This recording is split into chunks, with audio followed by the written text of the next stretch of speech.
Sir మీతో మాట్లాడడానికి caller ఉన్నారండి డాలస్ నుంచి కిరణ్ గారు. నమస్తే అండి. హలో చెప్పండి, మీ క్వశ్చన్స్ అడగండి. హలో హలో హలో భానుప్రకాష్ గారు నమస్తే అండి. నమస్తే కిరణ్ గారు.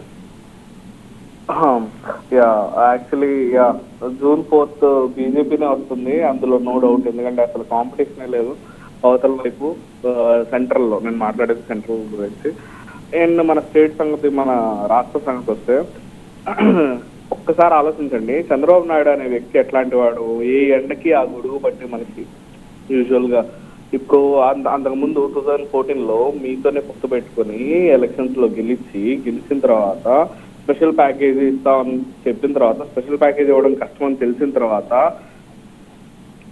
స్పెషల్ స్టేటస్ ఇవ్వడం కష్టం అని తెలిసాక స్పెషల్ ప్యాకేజ్ ఇస్తానంటే దానికి ఓకే చెప్పి వీళ్ళందరినీ దీనికంటే స్పెషల్ స్టేటస్ కంటే స్పెషల్ ప్యాకేజీ ఉత్తమం అని ఇక్కడ వాళ్ళందరికీ చెప్పి తీసుకొని అంతా అయిపోయిన తర్వాత మళ్ళీ స్పెషల్ స్టేటస్ తీసుకొని రాలేకపోయాడు అనేది జగన్ ఇక్కడ రైజ్ చేసి పీపుల్ అందరినీ అవేర్ చేసిన తర్వాత మళ్ళీ ఇక్కడ అధికారం పోతుందేమో అని చెప్పి మళ్ళీ కాంగ్రెస్ తో కలిసి ఎన్నెన్ని మాట్లాడినారు. మోదీని కానీ అమిత్ షా మీద రాళ్ళు వేపించి ఇంత చేసి మళ్ళీ కాంగ్రెస్ తో జతకట్టిన తర్వాత 23 సీట్లకు పడిపోయి మళ్ళీ ఇప్పుడు ఏ దిక్కు లేదు, కాంగ్రెస్ తో ఉంటే లైఫ్ లేదు, మళ్ళీ బీజేపీ కాళ్ళే పట్టుకోవాలని చెప్పి పొత్తు కోసం.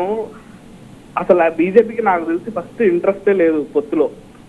పవన్ కళ్యాణ్ కానీ చంద్రబాబు నాయుడు కానీ కాళ్ళు పట్టుకొని మిమ్మల్ని పొత్తుకొప్పించి పోటీ చేపిస్తున్నారు. రేపు ఆయన మీతో ఇట్లానే అన్ఫేర్ గా డీల్ చేస్తే how you gonna take it? 2019లో చంద్రబాబు నాయుడు గారు మాటలు కానీ అవన్నీ ప్రజలకు ఒప్పలేదు కాబట్టి ఆ రోజు చంద్రబాబు నాయుడు గారు పార్టీని 23 స్థానాలకే పరిమితం చేశారు వారు. ఈరోజు భారతీయ జనతా పార్టీ, మీరు అన్నారు నరేంద్ర మోడీ గారిని, అమిత్ భాయ్ని, వీళ్ళందరినీ విమర్శించారు, రాళ్ళు దాడి చేశారని. మేము అవన్నింటినీ ఓర్చుకున్నాం. ఎందుకంటే ఆంధ్రప్రదేశ్ రాష్ట్ర ప్రయోజనాలు ముఖ్యం భారతీయ జనతా పార్టీకి. ఆంధ్రప్రదేశ్ రాష్ట్రం ముందుకు తీసుకోవాలని ముఖ్యం. మా వ్యక్తిగత కక్ష లేవండి రాజకీయాల్లో, ఎవరి మీద శత్రుత్వం లేదు. ఆంధ్రప్రదేశ్ బాగుండాలి, ఆంధ్రప్రదేశ్ ప్రజలు పడుతుంటే ఇబ్బంది నుంచి బయటపడాలని చెప్పి ఈరోజు మేము పొత్తు పెట్టుకోవడం జరిగింది. అంతేగాని ఎవరి మీద రాజకీయాల్లో శత్రువులు అనే వాళ్ళు ఉండరు, మమ్మల్ని ప్రత్యర్థులుగానే చూస్తాం అందరినీ.